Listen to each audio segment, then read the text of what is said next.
ولا تحسبن الذين قتلوا في سبيل الله أمواتا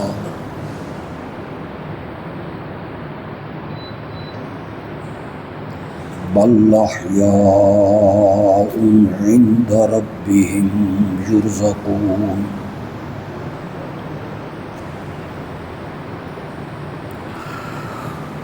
فرحين بما آتاهم الله من فضله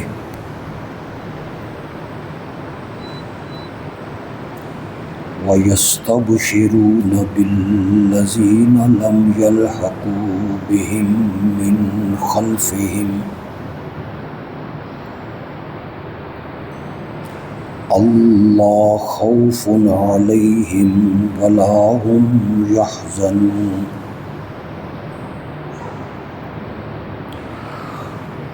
يستبشرون بنعمة من الله وفضل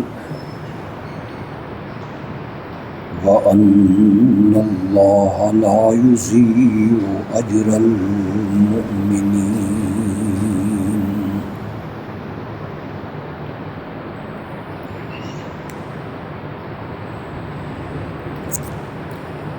جو لوگ اللہ کی راہ میں مارے گئے انہیں مردہ گمان بھی نہ کرو بلکہ وہ زندہ ہیں اپنے رب کے ہاں انہیں روزی دی جاتی ہے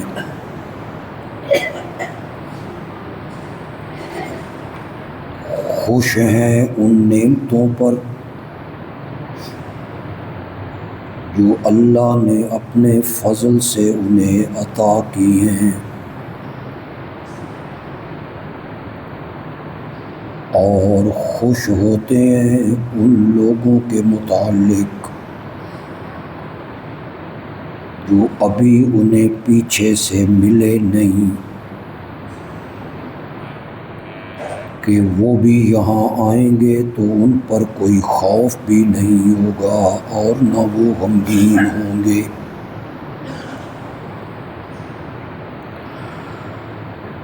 خوش ہوتے ہیں اللہ کی طرف سے ملنے والی نعمت پر اور فضل پر اور اس بات پہ کہ اللہ مومنوں کا اجر کبھی ضائع نہیں کرتا اللہم صلی علی محمد وعلی آل محمد كما صليت على إبراهيم وعلى آل إبراهيم إنك حميد مجيد اللهم بارك على محمد وعلى آل محمد كما باركت على إبراهيم وعلى آل إبراهيم إنك حميد مجيد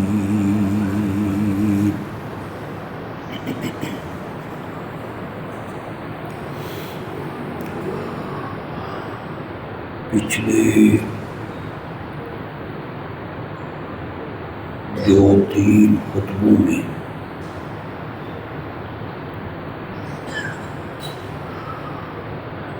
اس عنوان سے میں گفتگو کر رہا ہوں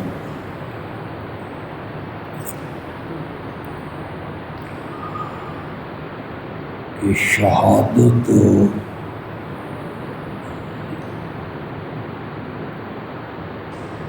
کوئی ایسی چیز نہیں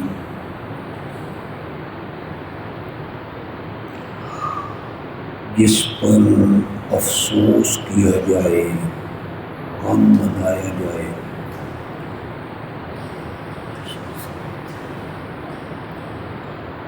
شہادت باعث ماتم نہیں ہے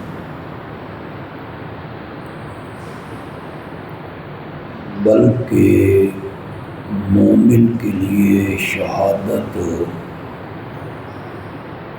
خوشی، مسرت اور انبساط کا باعث ہے۔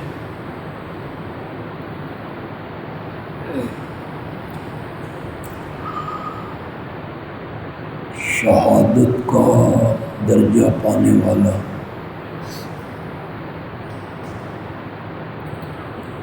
ایسا خوش نصیب ہے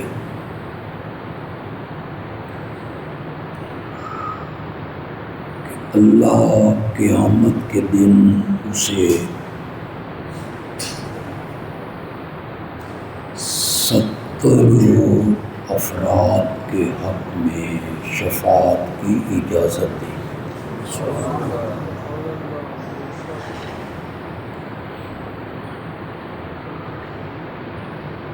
سوائے قرض کے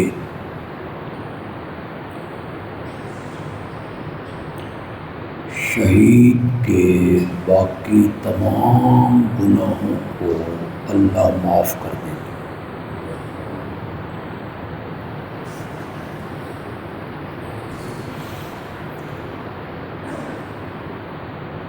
صحابہ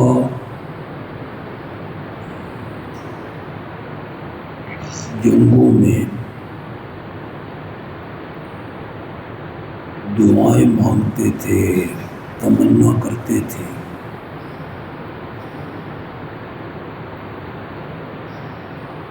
کہ کل جنگ میں ہمارے بازو کٹ جائیں، ناک کان کٹ جائیں، اعضاء کٹ جائیں،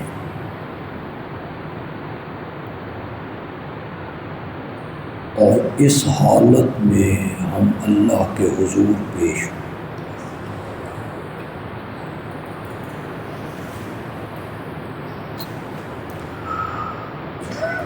امیر المومنین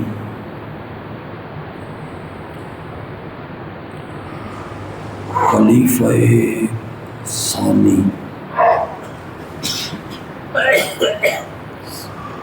حضرت سیدنا فاروق اعظم رضی اللہ تعالی عنہ بھی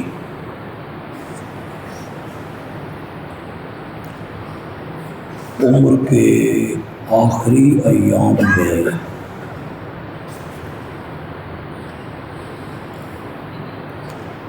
اللہ سے دعا کرتے، اللہم انی اسألک شہادۃ فی سبیلک۔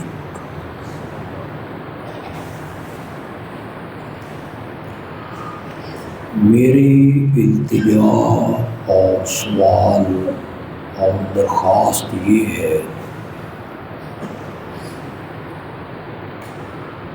کہ اپنے رستے میں مجھے شہادت کی موت دے دے۔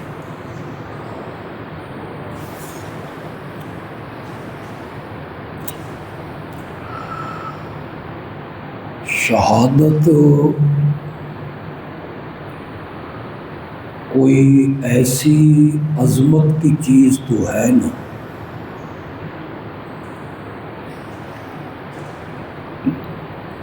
کہ حضرت عمر رضی اللہ تعالی عنہ کتنی عظمتوں والے،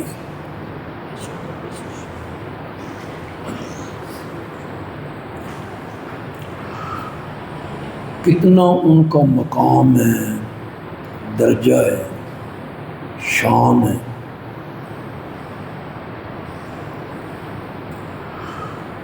علامہ جلال الدین سیوطی نے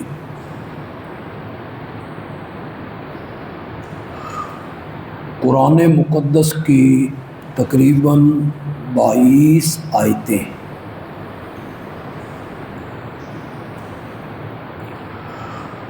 ایسی لکھی ہیں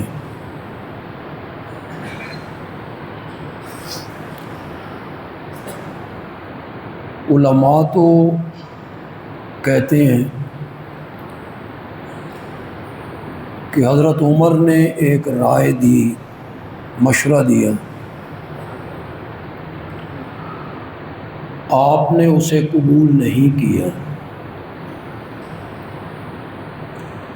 رب نے حضرت عمر کی تائید میں قرآن اتارا رضی اللہ تعالی۔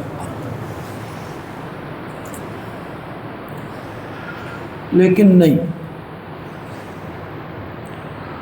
میں یہ کہوں گا کہ جو کچھ رب نے اتارنا تھا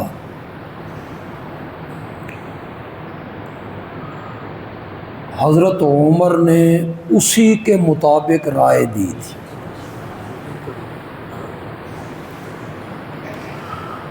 بائیس مقام ایسے ہیں۔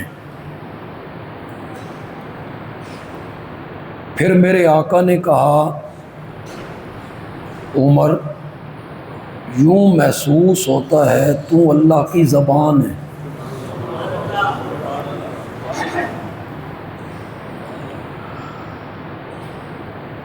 کتنے درجات ہیں جو حضرت عمر کو حاصل ہیں؟ کمی ہے درجات میں کہ انہیں اس درجے کی دعا مانگنی پڑ گئی کہ یا اللہ مجھے شہادت کی۔ شہادت کوئی ایسی چیز تو ہے نا، اتنے درجات ہیں، اتنی عظمتیں ہیں۔ میں سمجھتا ہوں کہ حضرت عمر رضی اللہ تعالی عنہ کی عظمت کے لیے سب سے بڑی دلیل یہ ہے کہ انہیں میرے نبی نے رو رو کے رب سے مانگا تھا۔ اس سے بڑی عظمت کیا ہو سکتی ہے کہ میرے آقا جھولی پھیلا کر رب کے حضور انہیں مانگ رہے ہیں اسلام کی عظمت کے لیے۔ اللہم اعز الاسلام بعمر بن الخطاب۔